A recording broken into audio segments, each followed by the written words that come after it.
What is good, everybody? Welcome to TGI Football here on the SB Nation NFL Show, the show where we love to talk about the NFL. This show is presented to you by our friends at DraftKings. DraftKings Sportsbook is an official sports betting partner of the NFL. Download the DraftKings Sportsbook app today and use code SBNFL for a special offer when you sign up. That is code SBNFL. Only at DraftKings Sportsbook. You can listen to this show wherever you get your podcast. That would be very cool. What would be even cooler is if you subscribed to the SB Nation NFL Show, left a rating, wrote a review. We have several shows that come out throughout the course of a given week throughout the NFL season. If you would like to watch this show, you can do so on the SB Nation NFL YouTube channel. You will see the bright, shining, beautiful faces of myself. I'm RJ Ochoa from Blogging the Boys. Himself, he is Stephen Serda from Arrowhead Pride. And his self, he is Brandon Lee Gowton from Bleeding Green Nation. BLG, happy Friday, November 3rd. What'd you have for breakfast? Nothing. Excellent. Was that an applause? It sounded like an applause. No, I'm dog sitting for my good friend Paul over here, so he's walking around. You might hear him at some points. Paul, the Victor Wembanyama of dogs, as he really some people like to say. Steven, have you ever seen a picture of this dog? No, I have not. But now I'm imagining it's like a Great Dane, like a massive dog or something. I don't know his exact breed. I believe he's a greyhound. Yeah, I don't want to. I want to say, like, wasn't he a former race dog, Brandon? He was. Yes, he's retired. He's been rescued, and he is a very good boy. You can follow him on Instagram at Risk It All Paul. Yeah. So, Steven, I think you will be properly impressed with Paul whenever you do get a chance to check him out. Steven, what did you have for breakfast? Since that led us to an interesting discussion. I've been very busy this morning, so I had coffee. I have not eaten anything. Okay, cream, sugar. What's the deal? It did cream. I think it was sugar-free hazelnut. You think? Like, you're not certain? Like, it sounds like it was poor coffee. If you don't know. When I go to the grocery store, I just buy whatever the sugar-free one is. So sometimes the flavors vary, but it changes up constantly. I don't really look at it. I don't like straight black coffee, so I just need something in there. Okay, that's well said. It is the final single-digit week of the 2023 NFL season. Week 9 is upon us. We have one game in the books that we are going to reassess, or assess, I guess would be the better term. After that, we will do our Pick 3 segment, which is also brought to you by DraftKings Sportsbook. We are still on the hunt, gentlemen, for our first successful same-game parlay. This week, this week is the one. And then we will, of course, preview all of the games to come throughout the course of Week 9. Steven, is your seatbelt buckled? It's buckled. It's Brandon, are you ready to hinder flash photography? Because it's not permitted on this ride. Yes. Do you know? I saw the dog. He sent me the link. Right. On the subject of hinder, do you have a favorite hinder song, Brandon? I mean, the only one is Kiss. What's it? Kiss? It's Lips of an Angel. I think Lips of an Angel? Yeah. Okay. Yeah. They have a song that's called Bliss that, ready for this throwback, was my MySpace page song. Wow. Like back when we all had to learn code and you had to learn like how to put the like HTML code. HTML, yeah.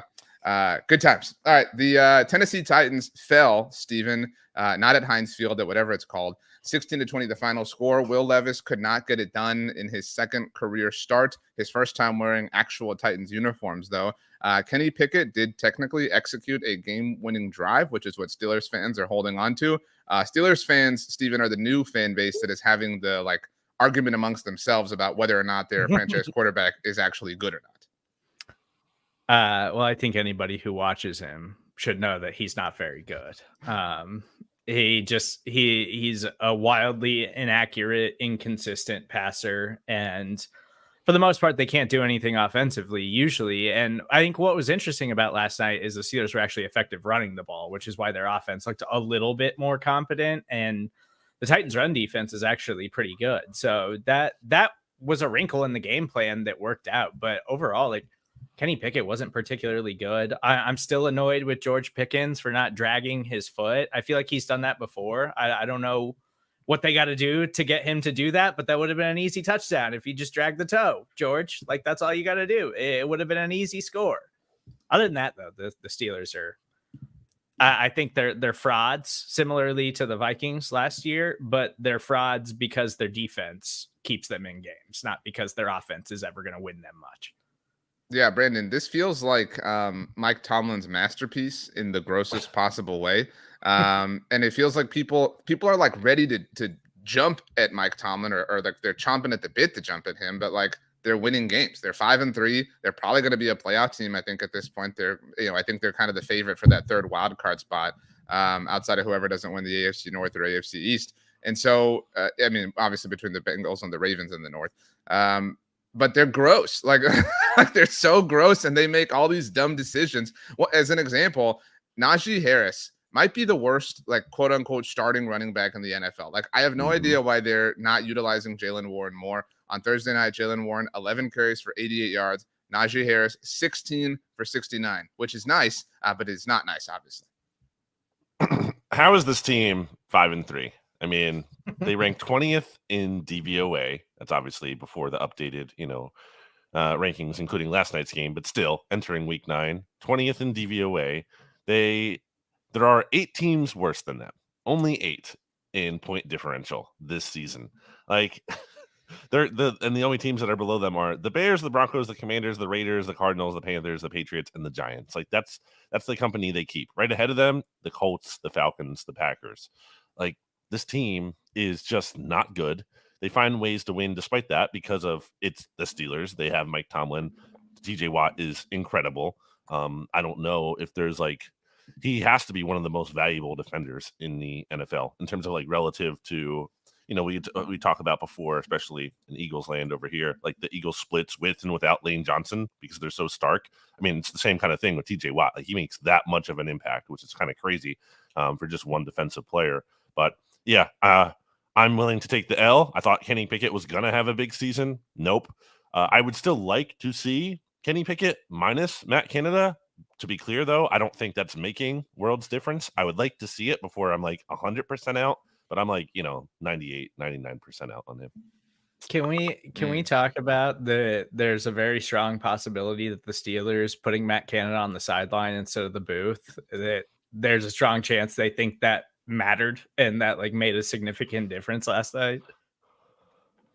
This is apparently going on in 49ers land with Steve Wilkes. There's based on what I see from our good friend Stats, there's a big conversation. Who cares? Why does this matter with any, this is such a weird thing to glom onto and act like it makes this world's difference. It's just rearranging the deck chairs on the Titanic. It doesn't matter. It's a prelude to taking over play calling, like the head coach taking over. You know what I mean? There are these there's the stages of grief or the stages of acceptance or whatever. There's the stages of an NFL coaching staff falling apart. And one of stage 1 is the coordinator on the side of the ball that's struggling, moving to or from the sidelines from the other post. You know what I'm saying? So, I mean, I know some people argue you obviously get a different viewpoint from the booth, but and some people argue oh, you get to motivate the players from the sidelines, but it's silly. It's dumb. Do we have any passionate takes on the Titans? They're 3-5 now. They did not trade Derrick Henry. They did not trade DeAndre Hopkins. I feel like you have to be. They did trade Kevin Byard, obviously. I feel like you have to be just kind of feeling like you're walking through no man's land a little bit, Steven. It's kind of a pointless year at this point if you're a Titans fan. Definitely. And I feel like the Titans are the kind of team, and Mike Vrabel's the kind of stubborn coach that when Ryan Tannehill's healthy, they're just going to go back to Ryan Tannehill, even though I know Will Levis didn't throw any touchdowns last night after having 4 in his debut, but I thought he still looked good. Through 2 games, he's shown enough pop as a passer that I'm okay, yeah, you got something there. Let's continue to develop him and give him opportunities. But I feel like Mike Vrabel, coming from that Patriots team and that Belichick mindset is no, we're trying to win games. We're still a playoff team, and we're going to put Ryan Tannehill out there because I think Tannehill gives us the best chance to win, when it's obviously Will Levis. I came away from last night's game still being really impressed with Will Levis. I thought he looked really good. The Titans just aren't a particularly good team, and that's why he didn't wind up having 4 touchdown passes again. Yeah, I think Levis has played better than people would have expected, right? And certainly, I mean, you got him at pick 33. That's good value to get a guy like that there who has shown potential. I don't know that it means he's going to be great, but I think he's shown enough that he should continue to keep playing because, I mean, even if you do want to win now, I think he is better than what Ryan Tannehill is, at least at this point in his career and this stage in the season. And there is the long-term benefit of seeing maybe this can be the guy. It's a weird time for the franchise because like you said, they traded away Kevin Byard. They're kind of admitting that this is a long-term thing here, but Vrabel doesn't seem like that kind of guy to me. You know what I mean? Like, and at some point, Derrick Henry's not going to be around anymore. So like, where's the pivot? Like, where's the pivot to the next generation of the Titans? Because, the Derrick Henry era, AJ Brown being there for a time, Tannehill, all of that, like that's coming to an end here. And they're going to have to pivot to a new era. And what does that new era look like? Maybe Will Levis is part of that. Like, is DeAndre Hopkins really going to be a part of that moving forward? So that's kind of what's interesting to me, spinning it to the future. Another Thursday night football game in the books. Have either of you felt captivated by a Thursday night football game yet this season? No. Okay. No. I doubt that. I guess the Eagles Vikings one was good, but whatever. DJ Moore's blow up game was fun. That's a good call, actually, right there. Like that was, I think, the most simpatico that like our Twitter timelines were. Like everybody was just kind of having fun. Granted, it wasn't like a close game, but okay. Well, that's Thursday night football. It is now time for our pick 3 segment here on TGI Football, which is brought to you by DraftKings. DraftKings Sportsbook is an official sports betting partner of the NFL. Download the DraftKings Sportsbook app today and use code SBNFL for a special offer when you sign up. That is code SBNFL only at DraftKings Sportsbook. All right. We haven't counted this, but I think we're like 0 for like 25 at this point when it comes to lining up same game parlays. So this is the one. Nobody shuts us out 26 times in a row is basically the rallying cry in our locker room right now. This week we are focusing on the Dallas Cowboys visiting the Philadelphia Eagles on Sunday afternoon.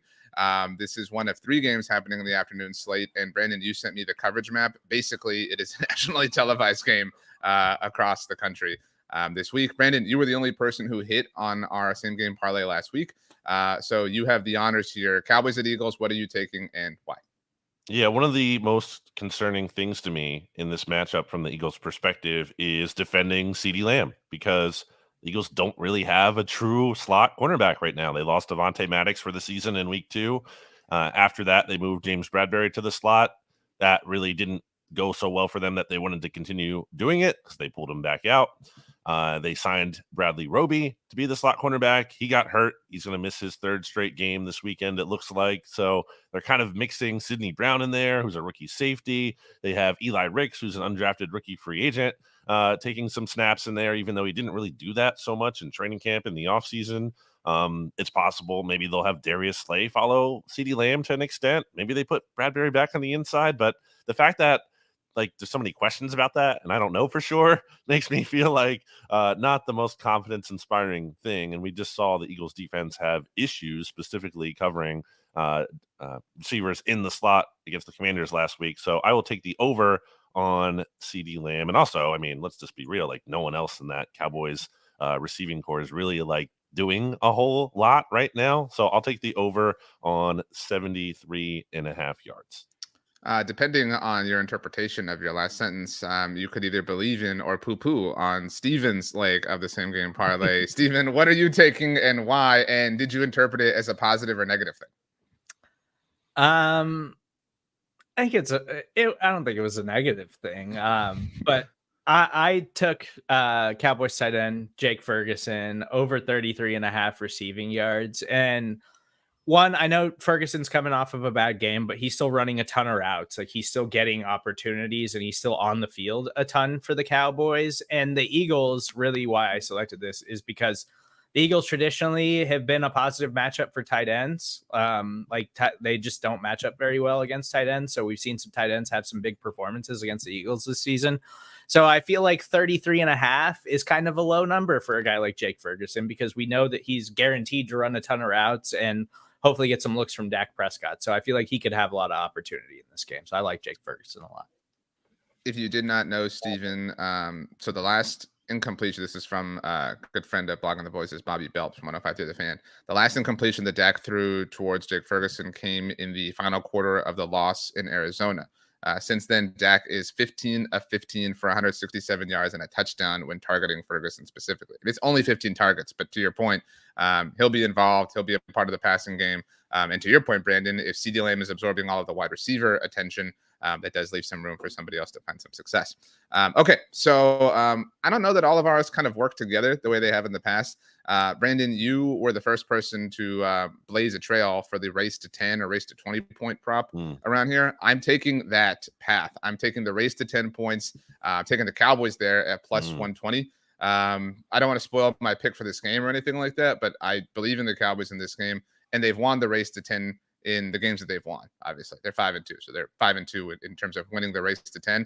Plus, the Eagles have had some slow starts as of late. I mean, even if the Cowboys do win the race to 10, I don't know that they necessarily win the game. But the Eagles fell down 14-3 last week against the Commanders. So I do think I thought about going race to 20, but let's be real, we got to set our bars a little bit lower here just so we can at least hurdle and clear one. Race to 10, Dallas Cowboys at plus 120.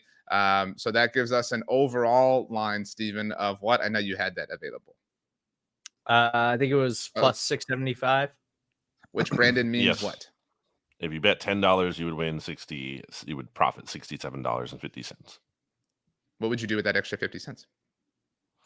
I mean, you could, I don't know, get a couple pieces of the gum, from those big gumball machines. Use those quarters in there. Boom. When was the last time, Stephen, you put a quarter and turned a machine? It has to be 20 years. Yeah, I think that's fair. I did do one of the like stuffed animal crane games last week at the grocery store with my son. I lost, so it was embarrassing. Especially to do it in front of him. And then it was really embarrassing because there was another dad behind me who was like waiting to do it with his kid, and so I really wanted to kind of like win it. And so like when I didn't get it, I was like, "It's okay, buddy," and then like moved very quickly with the shopping cart. So thanks guys for making me relive that. That is our pick 3 segment. Once again, brought to you by our friends at DraftKings Sportsbook. All right, gentlemen, the time has come to preview all of the rest of Week 9. A couple of rules. Number 1, we each, really the only rule, we each have a zap, which means if you do not want to hear what somebody has to say, you can zap them, which sounds, Stephen, like. Thank you. And the only rules within that, games involving the teams that we cover, the Chiefs, Eagles, and Cowboys, cannot be zapped in terms of the person who covers them specifically for SB Nation. Everybody only has one zap. Also, we all have a lock of the week, where Stephen and Brandon are both having very successful seasons. You're both 7-1. I did get back up to 500 last week, so watch out. I'm 4-4. I am 6-1-1. I pushed last week. So you're not even in the lead. Wow. That's embarrassing. Well, that's congratulations, Stephen. You're in the outright lead. All right, let's move on. Let's start with the team that you cover, Stephen, the Miami Dolphins visiting the Kansas City Chiefs in Germany. I told you last week the way to say I love you is Ich liebe in German. Did you practice it? And also, what are your thoughts on this game? I did not practice it at all. I forgot that you even did that, so it has not crossed my mind once the entire week. But this is actually my lock of the week. I took the Chiefs to win this game, -2, and I just think that I think any team, no team really matches up well with the Dolphins, but I think in the Dolphins' losses this season, we've seen the teams that give them problems are the teams that can pressure Tua Tagovailoa and get after him, because he's not the most athletic quarterback. He doesn't have the biggest arm. So when you put pressure on him, it's hard for him to get outside the pocket and create these big plays. Like he wants to get rid of the ball quickly. He wants to be efficient. He wants to time everything up. Like that's his game, and that's what he's really good at. That's what the Dolphins are really good at. So if you can create pressure on Tua, you can really give him a lot of issues. That's what the Bills did. That's what the Eagles did. I think the Chiefs are going to be able to do that. Now, it helps that the Chiefs are coming off just an atrocious performance against the Denver Broncos, where they only put up 9 points. But I also think a factor that plays into this game that maybe isn't being talked about enough this week is that, like, Patrick Mahomes, I think, really has something to prove here. And I also think that he takes a lot of the things that Tyreek Hill has said personally, and he won't ever say that publicly, but Tyreek Hill has gone out of his way to kind of bash the Chiefs as an organization since he went to the Dolphins. And obviously Tyreek's a really special player. Like, he might legitimately get 2,000 receiving yards this season. That's how special he's been this year. But I think Mahomes takes that stuff really personally. I think Kelsey takes that stuff personally, and they play it off like it's all tongue in cheek from Tyreek. Like, oh no, that's just Tyreek. Like, we love Tyreek. It's all love over here. But I think behind closed doors, they really take that stuff personally. Andy Reid's going to bring his A game. I feel like the Chiefs match up better with the Dolphins than most teams, and Miami still has to prove it against a really good team. And even coming off of a loss, the Chiefs are still a really, really good team. So I like the Chiefs here. I think they match up well, and I think they can get a W in Germany.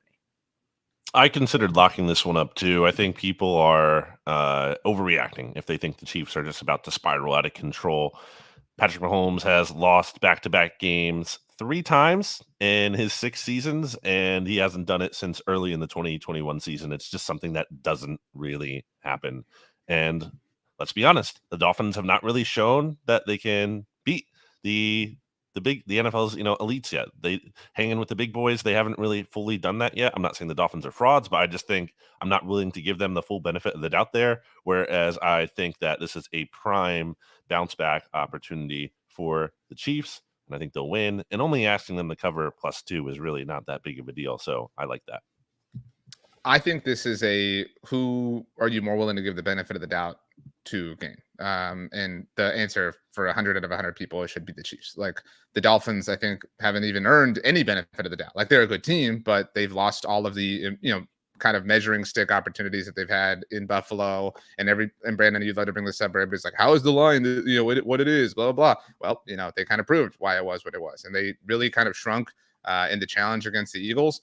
And everybody kind of saw that. And so this is another one. And I do wonder if there's you talking about like something to prove. I think that's a really interesting subplot to this game, Stephen. The Dolphins have the biggest thing to prove. Like, prove to us you're real. Like, if you can win all these games, but if you lose to the contenders, like nobody's going to believe in you in the playoffs. Like, if there's a Vikings team from last year lurking, maybe it is the Dolphins. Like, you're losing all the measuring stick opportunities. And I mean, it's not the same thing, but I mean, similar kind of thing in terms of beating up on the bad teams. That's all I'm saying. Yeah, I mean, whatever. I'm picking the Chiefs.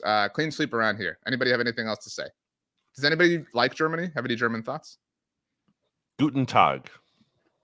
Steven, you were going to say something before the Germany opportunity. I was just going to say on this game, like it's worth questioning what the Dolphins can do like later in the year once we get in the cold weather and things like that too. Like I think Miami's a really talented team, but they got to prove something first. So I don't have anything else on Germany.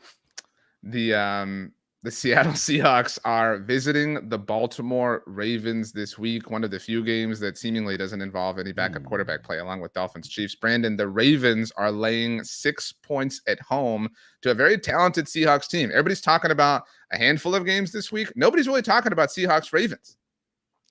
Yeah, that's surprising to me. I didn't know the line I don't think it was this big the whole time. It seems like it's trending, I guess, in the Ravens' favor, which might be a bit of a tell that I should pick them. But I don't know, man. I think the Seahawks can make this a game. I don't know that they'll definitely win, but I think they'll keep it competitive as RJ goes off screen. I think the Ravens are, they're obviously on a good stretch right now, but they're not like win over the Lions was great. It was dominant. Cardinals game was a little not so much that way. And I mean, I know Cardinals kind of made it close there at the end with that field goal, then going for the onside kick. So they, easily could have lost by 10. But I like the Seahawks here. I like what the Seahawks have done this season. They've had some big tests on the road, and I think they can cover this. I think this is an interesting game where it's like it's two teams that I believe are good football teams, but they still have things to prove to me before I'm like, okay, like I buy into what those teams are doing. And like the Seahawks going out and getting Leonard Williams, and their defense has already been really good this year. So like that's a big addition. I think they needed somebody along the interior of that line to cause some issues and to be more consistent there.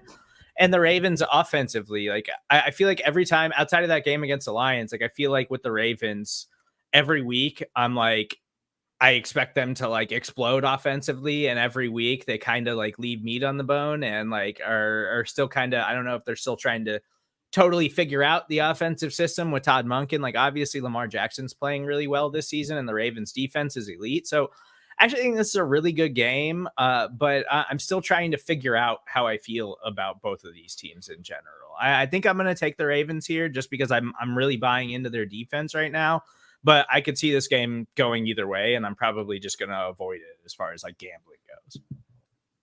I am going to take the Ravens as well. But I do think there's a low-key level of pressure on the Seahawks. Steven, Brandon and I both kind of trashed the Leonard Williams trade on the NFC's mixtape this week. But of all Yeah, well, that's my point. Like what I was about to say, like they gave up the most of any team. So And like, the 5th if anyone, next year or something. yeah, like if anyone is saying like we believe we're this close, it's the Seahawks, right? Like none of the other trades, like we can debate the significance of them, like the Chase Young trade or the Byard trade, whatever. Like nobody else gave up a 2nd-round draft pick. So like you really have to prove then that like you're that close, Seattle. And so I would love to see them come out and win, obviously. And 6 points, I don't even really feel like it's disrespectful to them, especially on the road. So I'll take the Ravens, but I would love for the Seahawks to take an opportunity to do this. So we'll see. Now we've gotten to the bad games. Fun fact about the icebox. Right. Winter is coming. Brr! I'm in the icebox. It never gets old. It really doesn't. So, Brandon, at least you're wearing a jacket. You know. All right, let's move on. I said we were getting to the bad games. Brandon, the Bears are in New Orleans this week. Oh, The Saints are 8.5-point favorites. This is gross. In a lot of ways. I don't care. Who I'm just cares? gonna tap him. Yeah. Saints. Steven? Yeah. Man, I would love to pick the Bears in this game, but I can't with Bajent. It's just a bummer that Justin Fields is hurt right now because it felt like he was kind of trending in the right direction, and the Bears are figuring out some things along the defensive side of the ball. And Derek Carr is just awful. I'm so sick of watching Derek Carr be terrible and not connect with open wide receivers. But at the end of the day, with Bajent under center, that Bears offense just can't really accomplish anything. So I'll pick the Saints here, but it's an ugly, ugly football game. I would not be willing to give the Saints, I mean, what is conceivably 9 points, right, to cover against anyone except for maybe the Bears. I tweeted last Sunday night before the Bears-Chargers game. I was like, I'm really rooting for the Bears just because it would be hilarious, right? Like if the Bears had beaten the Chargers, it would have given us a lot of content. But man, they are so bad. Like it's offensive, like how bad they are. And now there's the like Montez Sweat. Like I don't know, man. I don't know if I want to like. I'm not trying to like overreact to player quotes and things like this. It's in his best interest to say those things. I recognize that. But I mean, also like they gave up a 2nd-round pick. I mean, we talked about Seattle doing it. It's like you're supposed to be a contender. Well, you're not, Chicago. And if this dude doesn't re-sign there, that would be hilarious in its own way. So. I don't know. I feel really gross, but I guess I'll take the Saints. This sucks. This is a lot of bad games this week. This is kind of a bummer. Steven, up next, the Arizona Cardinals are visiting the Cleveland Browns, who are also 8-point favorites. Your thoughts?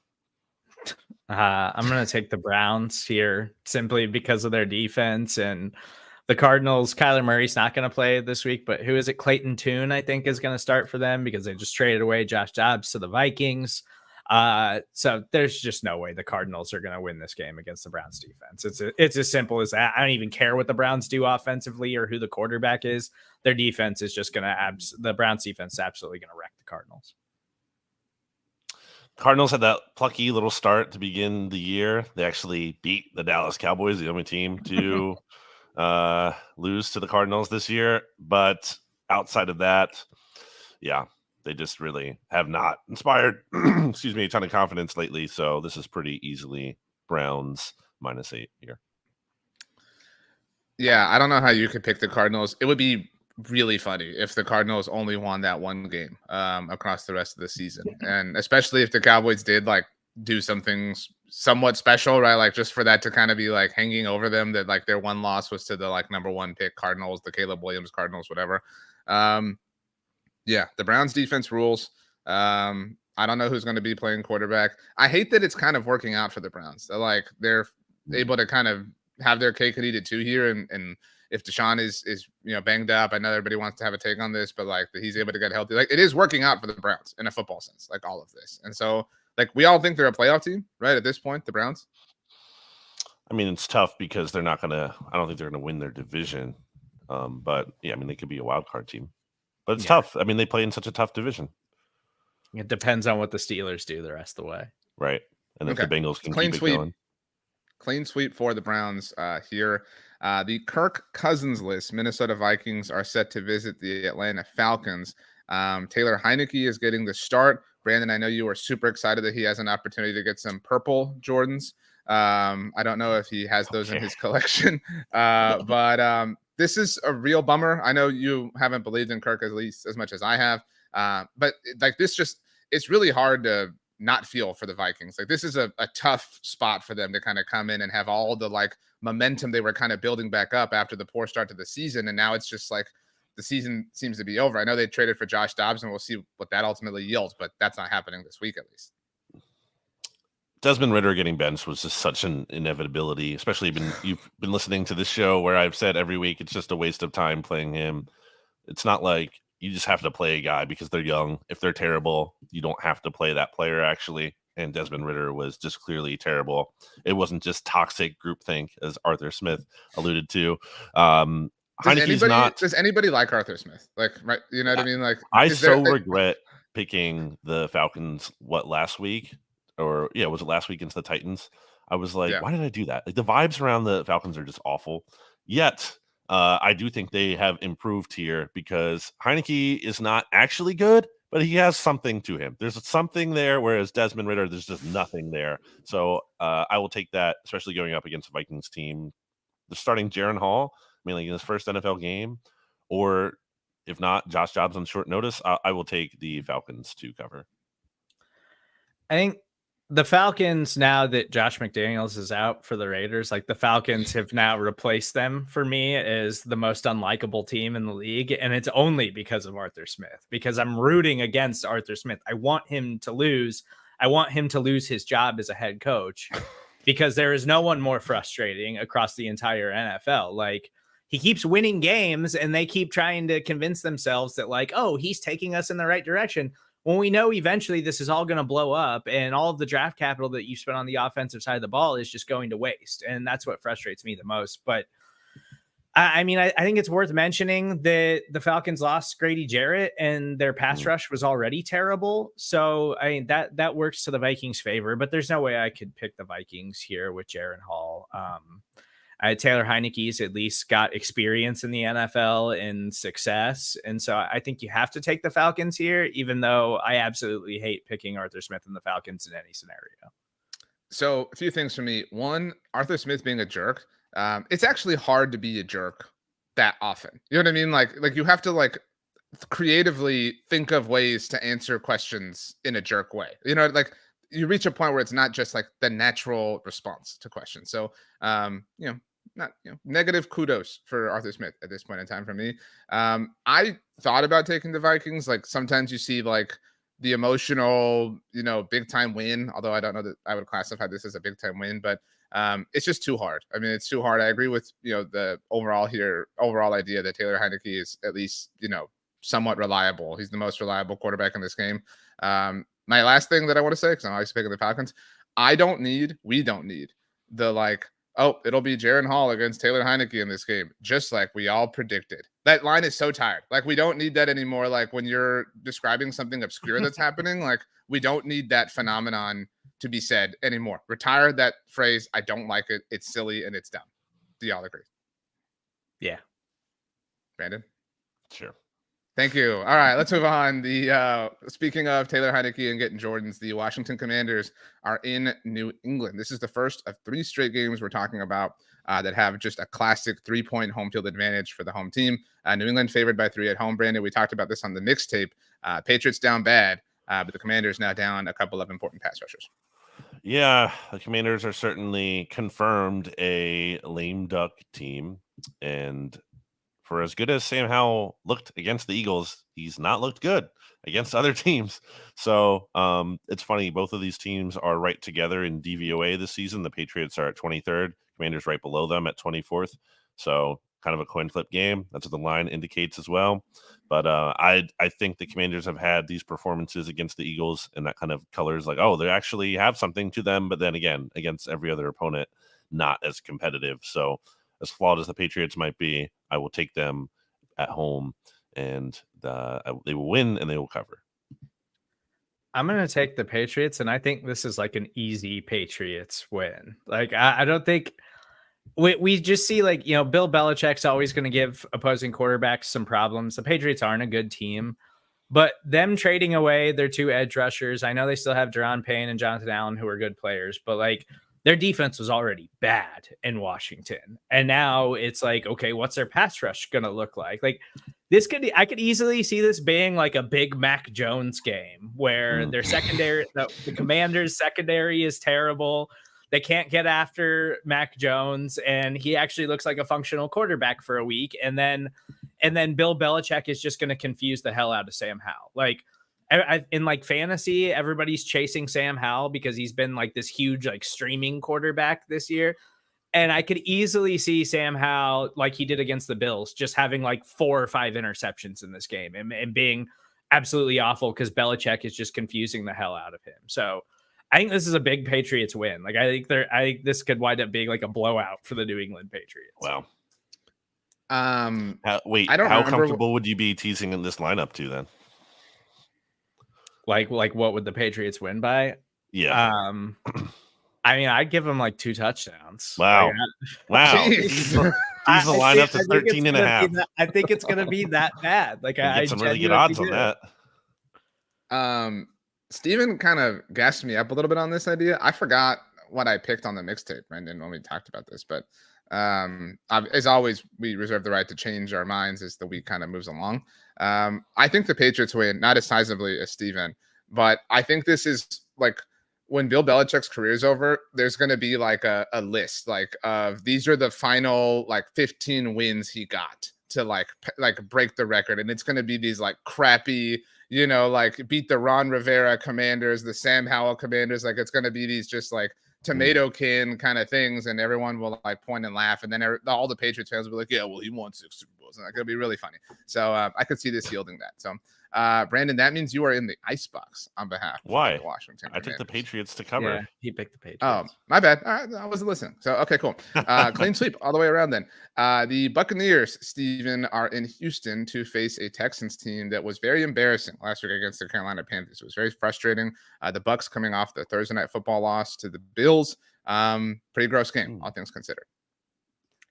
I think it's surprising, and I know it's only a 3-point spread, but like I think it's kind of surprising, and it's home field advantage or whatever. But after the way the Texans have looked and coming off post bye week, like kind of surprised that they're favored in this game because the Bucs have been plucky. Like Baker Mayfield's been okay this year, and their defense is still talented and it's still loaded with veteran players. So like they can create some issues. And I think what Houston's seeing right now that's kind of slowed CJ Stroud and slowed Nico Collins and Tank Dell, like their young, talented wide receivers, is that Houston absolutely cannot run the football against anybody. And so teams are just playing deep and saying, like, we're not going to allow CJ Stroud to throw the football and pick us apart. They're challenging the Texans to run the ball, and the Texans are leaning into it. And they're still awful at it. Like they still can't do it. Like they're just not a functional rushing offense at all. And I think that's the biggest issue that the Texans have to figure out right now is like, you got to figure out a way to challenge the secondaries in the passing game and not just lean into the run because just functionally you're not good at it. Like you can't do it. Damian Pierce has been a huge letdown. Devin Singletary is not particularly good. And I kind of see the Bucs winning this game. I just think overall the veteran presence, Baker Mayfield's been good enough, and the defense is still talented. I think Tampa Bay is going to win here, and I'll take the points for the Bucs. What do you have, RJ?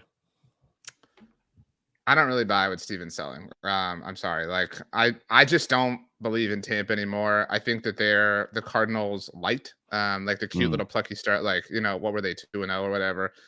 Yeah, they have like.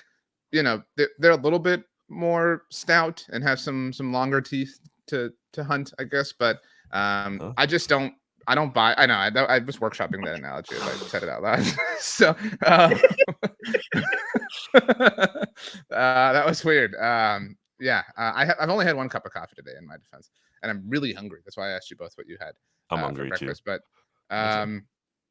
But this kind of, for me, like people love to say like, oh, like in games where like I'm unsure, I'll lean with the better quarterback. I'll lean with the better head coach. I think CJ Stroud is the better quarterback right now. I think D'Amico Ryans is the better head coach right now. The Texans are at home. If you want to add that, you know what I mean? Like there are things and factors and qualities that I like on the Bucs team, but like I don't really like the sum of their parts. I'll take the Texans, and I suppose I'll lay the points. I just think they're a less bad team right now. They obviously have a bright future. They're stumbling their way to get there, though. Yeah, this is a low-level confidence pick. I don't really feel great about this game. I would avoid betting it, but if I have to make a pick, which I do for the sake of the show, I look at the fact that the Texans are actually 1, 2, 3, 4, 5, 6, 7, 8, 9, 10, 11. They're on 12th in point differential. They're better in DVOA significantly than the Bucks. Texans ranked 16th. Bucks are down at 22. So I think on the whole, Texans have been a better team, better quarterback, and you kind of sold me a little bit there, RJ, with the coaching thing. Todd Bowles, the head coach, certainly not as good as Todd Bowles, the defensive coordinator, and I like D'Amico Ryans a lot. So I'll take the Texans.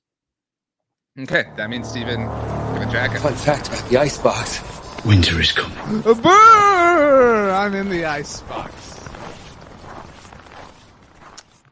Brandon, the Los Angeles Rams are at Lambeau Field to face the Green Bay Packers, aka the house where they decided Jared Goff was not enough. Now, it's unknown whether or not Matthew Stafford will be in this game, obviously.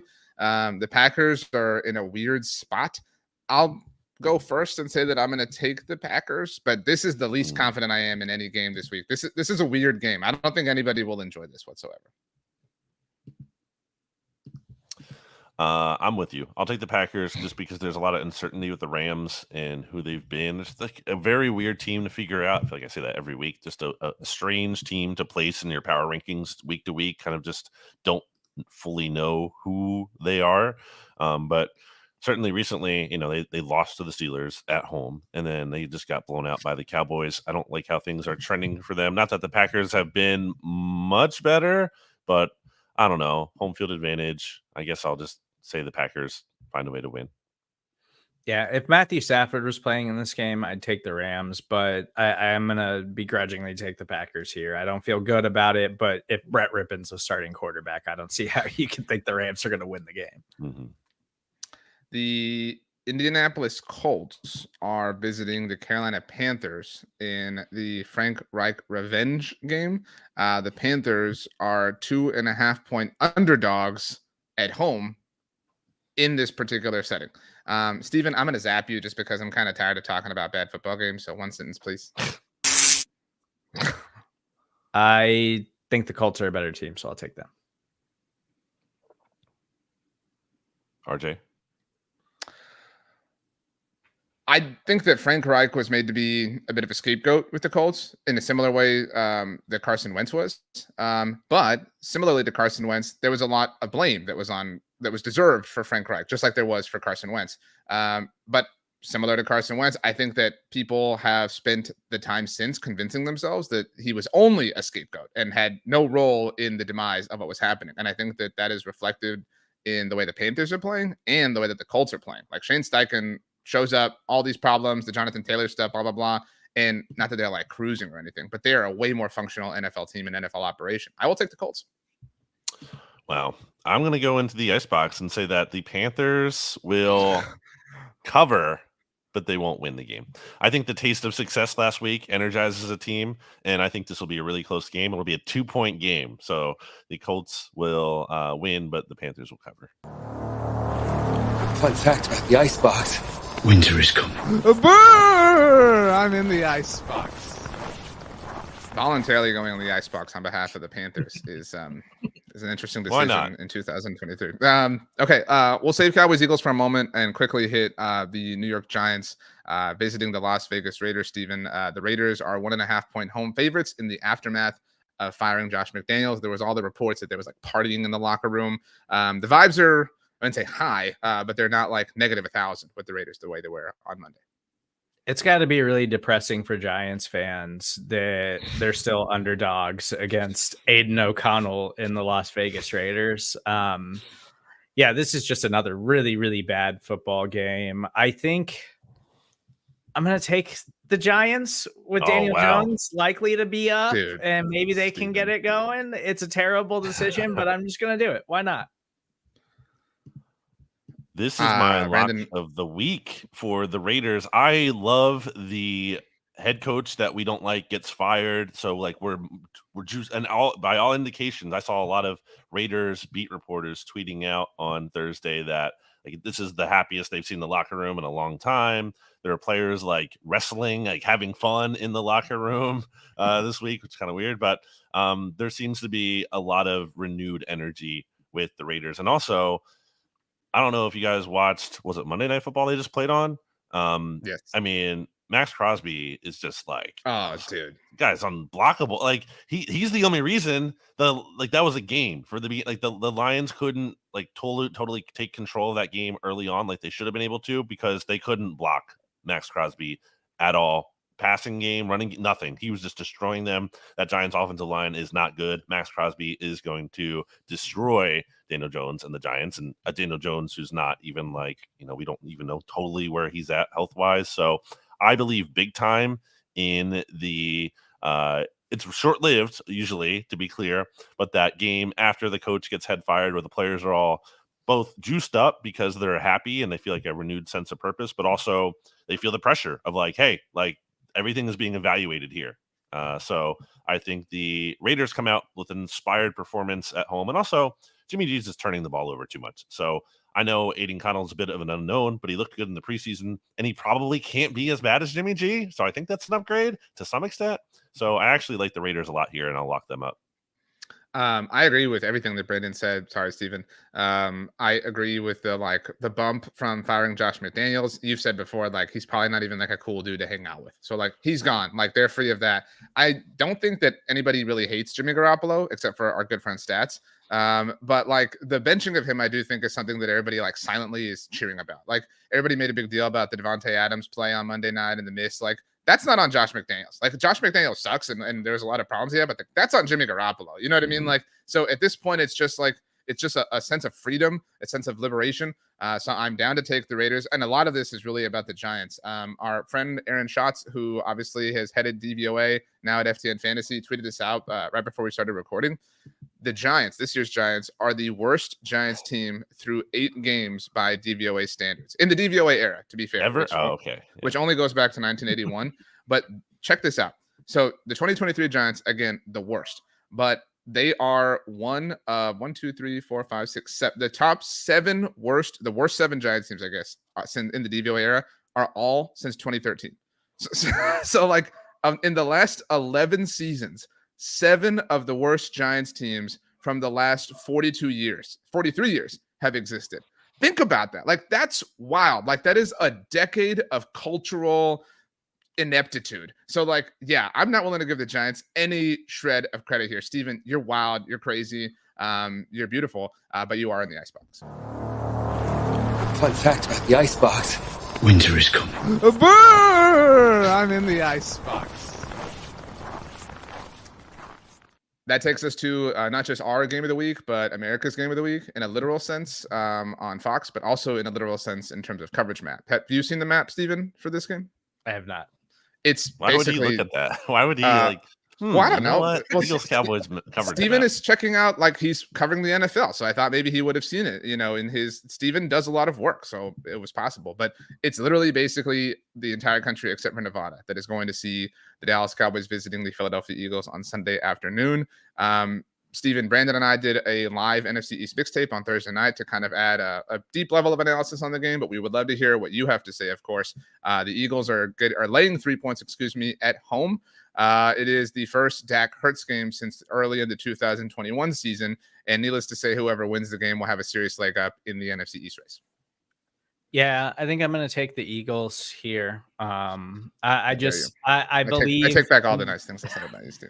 I believe in how the Eagles have been playing lately, and I know they let the Commanders hang around a little too much. They had that rough loss to the Jets, but I think their defense is playing better, and I'm interested to see how Kevin Byard gets into the mix, because that felt like the piece that they were really missing defensively. So I think that makes a difference as long as he's good to go and gets on the field for them this week. And I'm buying into everything that AJ Brown's doing right now. I know it's a tough matchup. I just think the Eagles are the better team at the end of the day. I think at the end of the day, the Eagles have the advantage in the trenches on both sides of the ball. Not to say the Cowboys are bad there, but I think the Eagles are better in those areas. I think that Jalen Hurts is trending in the right direction. Turnovers have certainly been an issue, and that worries me, but I think it's possible that those are drying up a little bit. He looked pretty good last week outside of the weirdness on the fumble at the goal line with the brotherly shove not working for like the first time all season, or like one of the only times when it actually mattered really. So I think things are going in a good direction. It's a coin flip game, and the line suggests that much. So I really think, it could be a situation where it's not like, wow, this team lost, so they're definitely worse. I think, there's a lot of season left to be played with some much more to find out about both of these teams. But like RJ said, this is a huge game for the standings for either side. So it's a big deal. And I think ultimately, end of the day, Eagles are at home. Jalen Hurts, as I said on the NFC East Mixtape Live episode, is 23-3 in his last 26 starts. So he typically wins a lot. I will side with that. I'll say the Eagles win, and I'll say they cover. While Jalen Hurts wins a lot, Dak Prescott wins a lot against the Cowboys. Or against the Cowboys, goodness gracious. I hope not. Against the Eagles. He is 7-3 against the Eagles, which obviously extends over a larger amount of time than the span you noted, Brandon, with Jalen Hurts. I do think this is a game that perpetuates one of the like fun things to tweet out, if that makes sense, right? Like it's either like AJ Brown had another 125-yard receiving game. The brotherly shove has like a 99% success rate. Jalen Hurts is 27-3. Dak Prescott is 8-3. You know what I mean? Like this will feed one of those narratives, which is what will be fun and agonizing for whatever team wins and loses this game. I think the Cowboys are finding their footing offensively. I think that I would love to see Micah Parsons have an impact against the Eagles because he hasn't really in this era. Obviously, the 2021 season counts and matters, but things have changed a little bit for Philly in that time. So I'm confident in them. And if I'm confident in a team and they're getting points, I'm totally going to take it. This is my lock of the week. I haven't locked the Cowboys up yet this season. But I will take them as 3-point underdogs on the road against the Eagles. If they win this game, it should be easy cruising for them through Thanksgiving. But it would be very Cowboys to go get the big win on the road in Philadelphia and then lose to the Giants at home and surrender the big time advantage that they worked very hard to get. So I'm locking up the Cowboys. We will see what happens. It's going to be fun and interesting. We didn't work out a bet though, Brandon. I don't know if Stephen has a suggestion on something we can do. Nothing off the top of my head. I'll try to think of something. Excellent. Great job in a big spot, Steven. What was your lock of the week last week, RJ? It was the Vikings, and they did hit. Yeah. Okay, so you are now 4-4 on the season, dead last. I said that out loud. Lock of the week I said that out loud earlier. You are also show. Not done yet. You're also 12-12-2, dating back to week 1 last year, where 500. I am 18-7-1. So, but you didn't lock this game up though, so like your success rate has nothing to do with that. Pick, And you said my that picks this are better was, than your picks. You haven't provided our overall picks record. That would be more valuable information when it comes to this exercise specifically. And you said yourself, this was a coin flip game. I'm literally 500 as a locker over the last year and a half. So this all checks out every single box. Boom, roasted. Let's move on. The final game on Sunday Night Football, the Buffalo Bills visiting the Cincinnati Bengals. Stephen, obviously an emotional game. Everybody understands the DeMar Hamlin storyline from last year. It's weird to call it a storyline, but it's obviously going to get a lot of discussion in the lead up to this game. It was obviously put on Sunday Night Football. I wouldn't say because of that, but these two teams had a very emotional connection, but then kind of a tense. Wow, it's a big game. I'll take the Bengals, though, to win and cover. I think I'm also going to take the Bengals here. It's, we'll see what the Bills get in Rasul Douglas. They really needed help in the secondary with all their injuries, but I just think Buffalo's too banged up on the defensive side of the ball right now for me to feel confident with Joe Burrow's finally like fully healthy. The offense is moving and the Bengals look like they're back. And I also think the Bengals defense is kind of underrated still for some reason. And I Lou Anarumo seems to give Josh Allen a lot of problems. So even though this is a big game, the Bills want to get over the hump. I just think that Cincinnati kind of has the Bills number, and I think that they'll wind up winning this game on Sunday Night Football. I actually fully agree with that. I think it's going to be a really good game, but I think at the end of the day, I believe in the Bengals a lot, and it's not even a slight to the Bills. I just think the Bengals are surging, and the Bills they're fine, but not quite as good as the Bengals in this matchup specifically. I was zapped for this game, so I just have a question about a different game. The Bills' next matchup is on Monday Night Football against the Denver Broncos next week. Like, are we 100% confident in them? I mean, you know what I mean? Like, if they lose that game, yes. But like, it would be really funny if they lost to the Bengals. Terrible. And the Broncos just beat the Chiefs. I'm not trying to be like they're property terrible guy, but like, I mean, like it's a division opponent for the Chiefs, though. So like, and they'd also beat them like so much. Like what? Okay. Like 16 look, it was just worth asking the question. That's all I was doing. But on the subject of Monday Night Football and teams that it would be funny to see lose in that slot, the Los Angeles Chargers are back on Monday Night Football for the second time in 3 weeks, visiting the New York Jets. The Jets getting 3.5 points at home. Steven, one sentence on Monday Night Football. Ready, set, go. I'm going to pick the Chargers here, though it would be really funny if the Jets pulled off the upset and won. The Jets offense can't keep up with the Chargers pace. The Chargers will win, but will make it way more difficult than it has to be. Okay. Let's get out of here. Brandon, you normally get the last word, but Steven, I would like you to tell us something that you promised to eat, drink, and watch before the weekend is over. I will drink beer. I will eat some kind of like noodle pad thai dish that I might make later, and I got to watch the season finale of Gen V. Well done. I think you should give me $30 if the Eagles win, and I'll give you $30 if the Cowboys win. I'm fine with that. Like that's kind of a boring bet. But it's an actual bet. You know what I mean? As opposed to like paint your face or it speaks to your confidence in the team. Yeah. Do I get 3 points? I will say that brings the push into equation. You know what I'm saying? Pushes, then I think it's just no action. If it pushes, then Steven gives us both $30. I don't think he wants to do that. I don't agree with that at all. I'm fine. I think I should get if the 3 Cowboys points. cover, then it's just nothing. Nothing happens. Yeah, it would be a push. That's literally the way that's what I'm saying. That like, betting if it pushes, works. then there's no. You recognize that you're introducing something that is very common. Oh, if I throw like a ball up in the air, I think it should come down to the ground. Like that's what you're saying. No, I'm not saying I'm introducing anything revolutionary. I'm just clarifying the terms. So you want us to abide by like betting rules, is what you're saying? Yeah. What a revolutionary line of thought. Thank you very much. Yeah. Okay. So $30. I get Cowboys +3, basically.